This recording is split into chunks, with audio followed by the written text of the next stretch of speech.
Hey, thanks for making it to Veterans Info Tap. I'm glad you made it. There's an article out on military.com. I wanted to share it with you. The headline is Government Reopens What Every Service Member and Veteran Needs to Know Right Now. What you need to know right now. Now, kind of sounds important.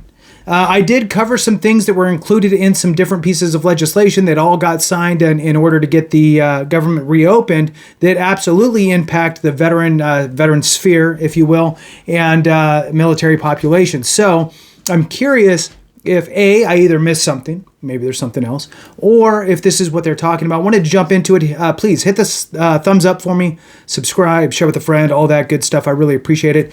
For those of you out there that may not know me, my name is Jason. Thank you for making it to Veterans Info Tap. I appreciate you. I am a former veteran service officer, ran a team of accredited reps, was very involved at the state and local levels, and was in the veteran benefits world for more than a decade before I did one video on YouTube. So that's kind of where all my kind of knowledge stems from in the veteran benefits world. If you need help with your claim and you cannot find a free, capable, and competent resource, reach out to us. Evidence-based VA claims information is in the description and in the comments. All right, so let's jump into it. All right, so the government reopens what every service member and veteran needs to know right now. It says here, after a record 43-day federal government shutdown, President Trump has signed a funding bill that reopens the government and sends hundreds of thousands of federal employees back to work. The bill funds most agencies at current levels through January 30th, 2026, while providing full-year funding for the Department of Veterans Affairs, Agriculture, Military Construction, and Congress. So far, it sounds like the same thing we talked about, but even then, it's easy to miss things. So let's jump into it. It says there's a 72-hour window here that they're talking about. Let's see what they're actually saying. It says, here's what the next 72 hours are expected to look like for service members, families, and veterans based on what major outlets and government statements are reporting today. And again, this was November 13th, so just a couple days ago. Federal workers back on the job and back pay starting to flow. The White House Budget Office has instructed furloughed federal employees to report back to work starting Thursday, kicking off a rapid reboot of federal operations. Roughly 670,000 federal workers were furloughed, and another 730,000 worked without pay during the shutdown. The new law guarantees back pay for all of them. Agencies are aiming to process payroll quickly, with several outlets reporting that paychecks for furloughed workers could start arriving by this weekend, though some employees may see delays depending on agency and pay systems. For military families with federal civilian spouses, this means, and there's 2 bullet points, expect normal hours and services at most on-base and nearby federal offices to resume over the next few days. The next bullet point, back pay should arrive automatically, but it's worth noting and monitoring your LES/pay statements closely and flagging any issues to your agency or HR office as soon as systems are back online. What it means for troops, PCS, and separations.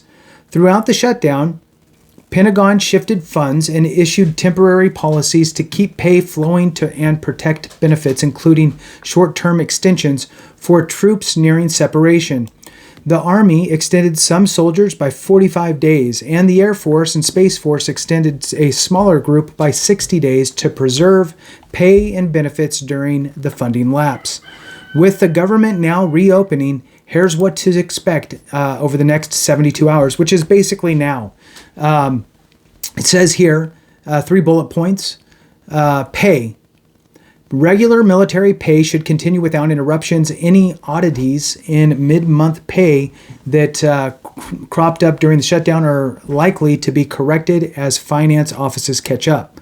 Next bullet.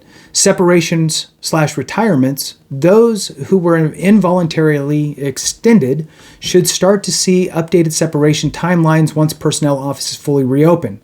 If you were affected, plan to check in with your S1, MPF, or transition office by early next week.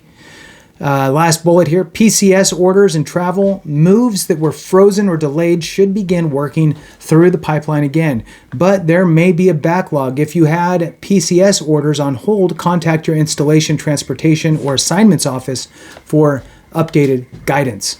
On-base quality of life services that were under threat if the shutdown continued, like commissaries and some dining facilities, should now avoid the worst-case closure scenarios, though it may take a few days for staffing and supply chains to fully normalize. VA care and benefits mostly stable. Because VA has its own advance appropriations and now receives full year funding in the new spending package, core services such as health care and disability compensation continue during the shutdown and are now fully funded for the rest of the fiscal year. Key points for the next 72 hours and beyond. 3 bullet points. Healthcare. VA medical centers and clinics remain open. Any appointments that were postponed due to local staffing or shutdown-related disruption should start to be rescheduled as administrators get clear guidance and staffing stabilizes. Next bullet. Disability and GI Bill payments. Existing benefits appear to have continued, but some veterans felt uncertainty around new claims and appeals during the shutdown. That work will now restart, with a risk of backlogs as staff dig out from 6 weeks of limited operations.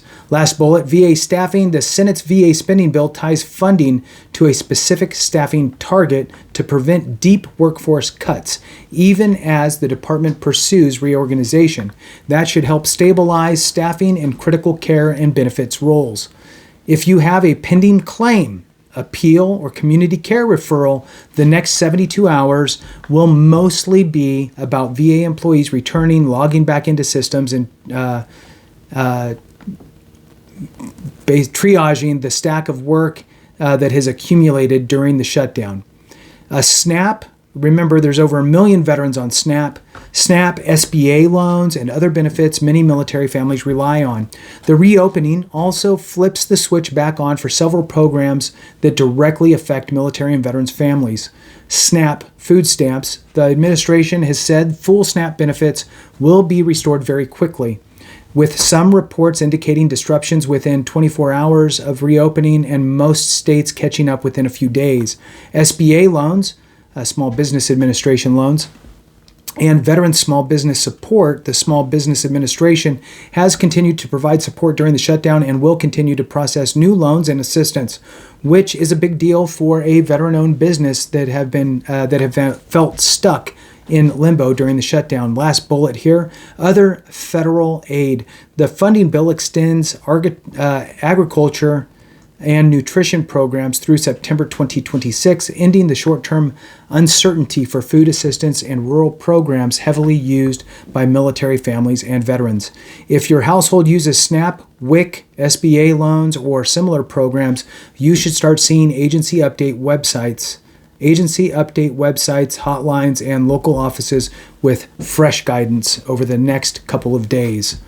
Travel, TSA, and everyday federal service air travels have felt the shutdown acutely. Staffing shortages among unpaid air traffic controllers and TSA officers have already produced widespread delays and cancellations. Experts warn that even with the government back open, it could take weeks for the system to fully recover, including into the Thanksgiving period. For the next 72 hours, assume 2 bullets. Continued delays and cancellations as airlines and the FAA work through reduced flight schedules. And the next bullet, gradual reopening of national parks, museums, and other federal sites. Some Washington, D.C. museums are targeting reopening by early next week, not immediately. What to do right now? And this will end it here. There's 5 bullet points. What to do right now. For military members and veterans, the practical moves over the next few days are straightforward. Monitor your pay and benefits dashboards, MyPay, VA.gov, eBenefits, etc. for updates and corrections. Call your local VA clinic or hospital if you had an appointment canceled or delayed. Slots will go fast as they clear the backlog.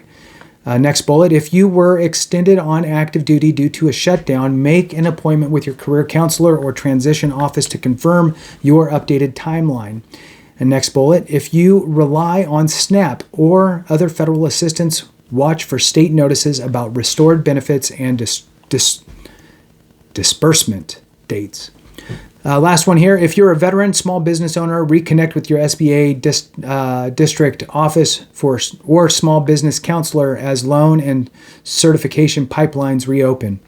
The shutdown is over, but for troops, families, and veterans, the next 72 hours are about making sure systems really catch up with the promises now written into law, which we're at the tail of that 72 hours. We're in the weekend, of course. So we're looking really at the beginning here of next week, Monday, Tuesday, for all of this stuff to really kind of start turning. So with that, thanks for watching. I appreciate you very much. Have a great one. And remember, if we don't take care of each other, something went wrong.